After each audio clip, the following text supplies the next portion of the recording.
Hello friends, Radhe Radhe. तो friends, मैं आप लोगों के बीच में एक शिव चर्चा गीत लेकर आई हूँ।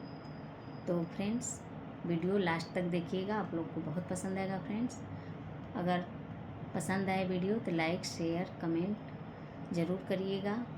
अगर यूट्यूब पर हैं तो सब्सक्राइब कर लीजिएगा, और फेसबुक पर देख रहे हैं तो पेज को फॉलो कर लीजिएगा, ताकि मैं जब भी वीडियो अपलोड करूं तो इसका नोटिफिकेशन आप तक सबसे पहले पहुंचे। और फ्रेंड्स, वीडियो पसंद आए तो आप डिसलाइक भी कर सकते हैं। तो आइए चलिए शुरू करते हैं। सातों नदिया परमा से हम जलवा लैली गुरुजी, अरे जलवा ले अली गुरुजी। अरे खोल दी केवड़िया जलवा ढार लेही गुरुजी। अरे खोल दी केवड़िया जलवा ढार लेही गुरुजी। सातों नदिया परमा से तू जलवा लैलू ये शिष्या, तू जलवा लैलू ये शिष्या। अरे खूलल बा केवड़िया जलवा ढार ले तू ये शिष्या। अरे खूलल बा केवड़िया जलवा ढार ले तू ये शिष्या।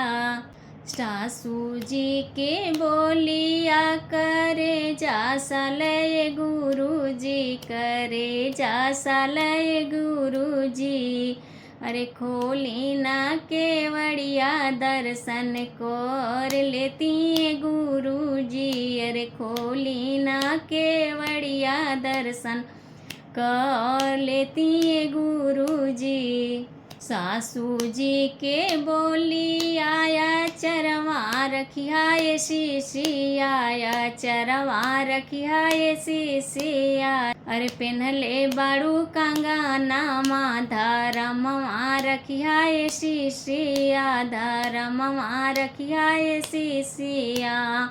सातों नदिया परमा से पंचमेवा लैली गुरुजी, पंचमेवा लैली गुरुजी। अरे खोली ना केवड़िया भोगवा लगाए लेती गुरुजी। अरे खोली ना केवड़िया भोग लगाए लेती गुरुजी। सातों नदिया परमा से पंचमेवा लैलू ये शिष्या, पंचमेवा लैलू ये शिष्या।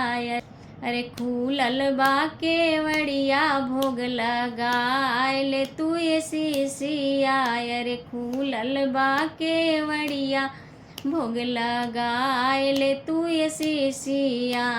जेठ जेठानी के बोलिया सहात नइखे ये गुरुजी, सहात नइखे ये गुरुजी। अरे खोल दी केवड़िया भोगला गाय लेती गुरुजी। अरे खोल देती केवड़िया भोग लगाए लेती गुरुजी।